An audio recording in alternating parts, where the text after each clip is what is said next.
All right. Well, my name is Luke Gregory Koken. I am going to be presenting the Penn State Worry Questionnaire today. Uh, that the abbreviation for that is the PSWQ.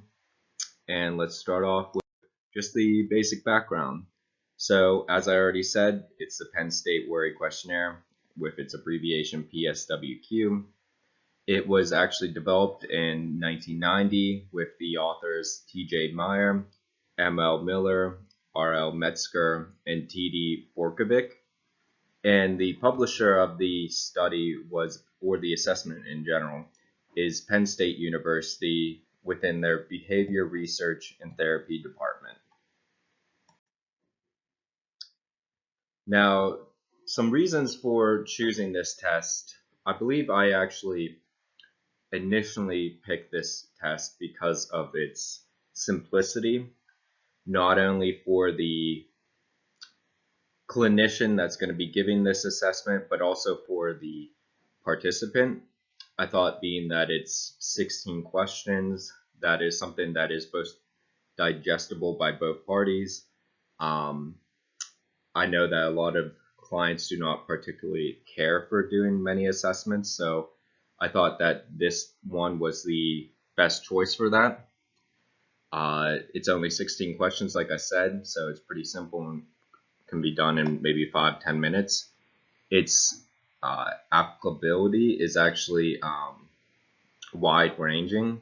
This assessment was actually created for mainly adults, but there's a few adaptations for both other areas such as children or in occupational settings or even older adults. And I thought that the assessment is very good with determining the level and extent of anxiety in a client's life. So initially, this assessment was actually created to help differentiate a general and anxiety disorder, generalized anxiety disorder diagnosis from social anxiety disorder. And as I already mentioned, the questions are pretty clear, straightforward, nothing too confusing for both the clinician and the client, and that the results could be actually presented in a few different ways. And I thought the best way was actually that some of these results can be presented in percentiles. So these percentiles could actually show how this person's anxiety is compared to such as the general population, those with social anxiety disorder, and those with GAD in general. So the purpose of this test is actually it's a self-report scale designed to measure the trait of worry in adults. The scale can measure the excessiveness, generality, and uncontrollable dimensions of worry. Now, one fact that I thought was kind of interesting is that a lot of studies have pointed out that worry is actually inversely related to positive characteristics such as optimism. So this assessment may be somewhat useful to actually determine some of these positive characteristics. Uh, Mainly, though, it could be used to distinguish patients with GAD from other anxiety disorders. And as you'll see in later slides, it actually can be used to distinguish patients with GAD from OCD. And this assessment can be used both in clinical and non-clinical settings as a screening and diagnosis instrument. And here's the test standardization procedures. So as I mentioned before, 16 questions. Each question provides a score which are then added together to get a final score at the end. And the final score will typically range from anywhere from 16 to 80.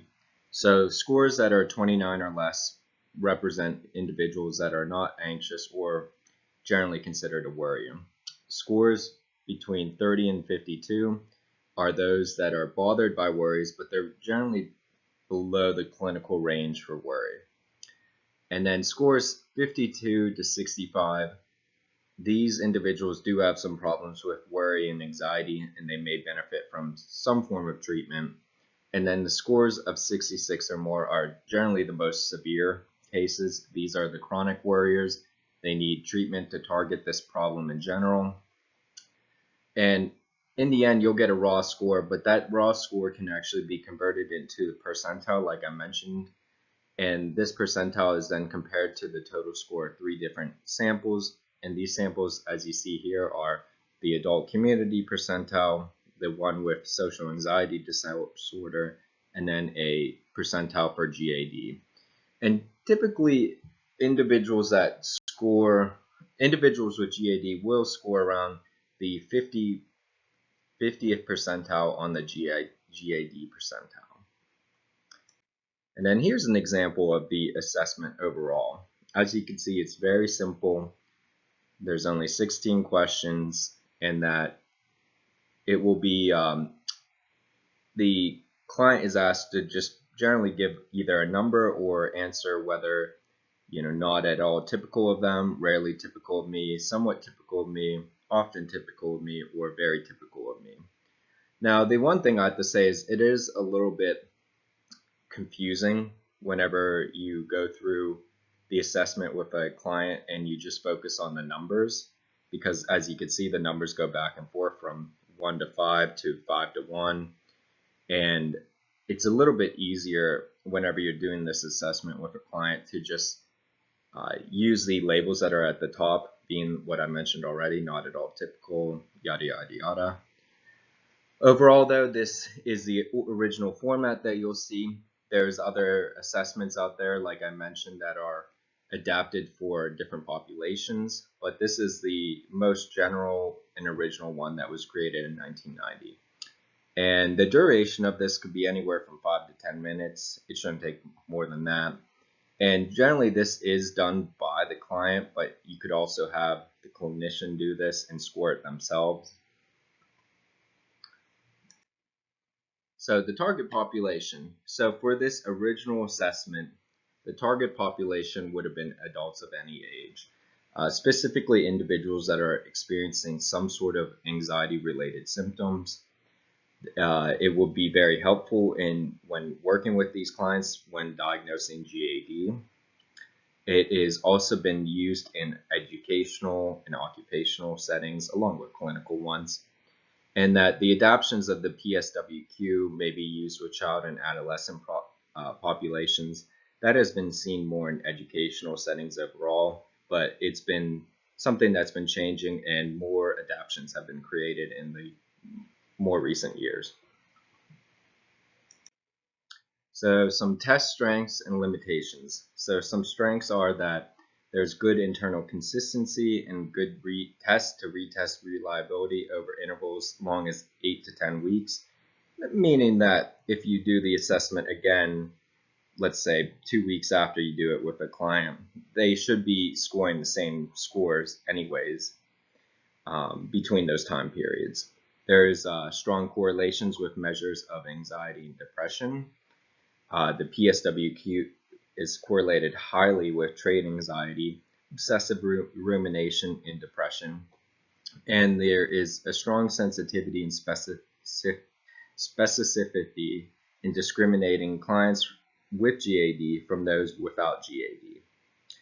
So some limitations is that when this original trial or the assessment was created, there was different relationships found between the PSWQ and measures of depression and anxiety in student versus patient samples, thus meaning that the original assessment may have not been using the best or most accurate measures with anxiety and depression in those populations.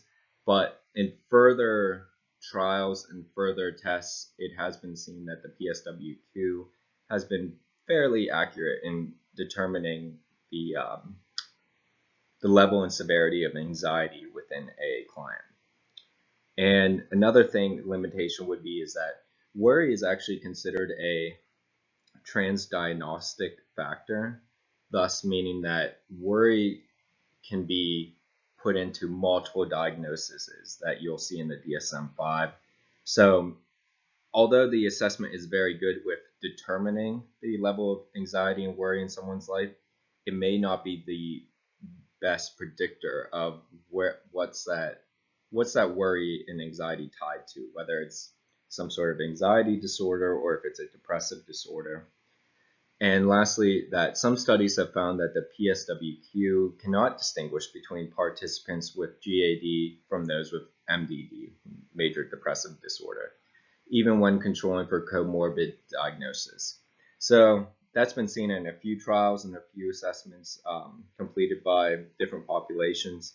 So like I said before, it might not be the best predictor of diagnosis, but it is very good in assessing the level of anxiety and worry in someone's life. And then lastly, these are just some other research findings that I wanted to just throw in there. The first one being that I already mentioned was that the PSWQ has shown some efficiency in distinguishing those with GAD from those with other anxiety disorders, including obsessive compulsive disorder, which I thought was just different. I didn't see that in other studies. I thought that was interesting, but I would have to probably do some further research on that before I could say it conclusively does do well in differentiating GAD from OCD. The PSWQ can be a valid assessment tool that may discriminate across gender, age, and clinical status because of its sound psychometric properties. The PSWQ has very high internal consistency. Gender differences were only found in some unselected student samples in that women scored significantly higher than men, but in other assessments outside of maybe student samples, it wasn't seen like that. And the PSWQ was designed to measure worry as a trait, not as a state, and was not originally structured for frequent use to track change over the course of treatment. Meaning that it wouldn't be the best assessment in tracking how maybe a client's anxiety and other symptoms are over long periods of time. I think it might be just a good one for the initial assessment or just getting a general idea of how anxiety has manifested in the client's life. And that's generally all the findings I thought were most important to bring up. And then lastly is my references. So if you have any questions, let me know, but that's in general, that's the PSWQ.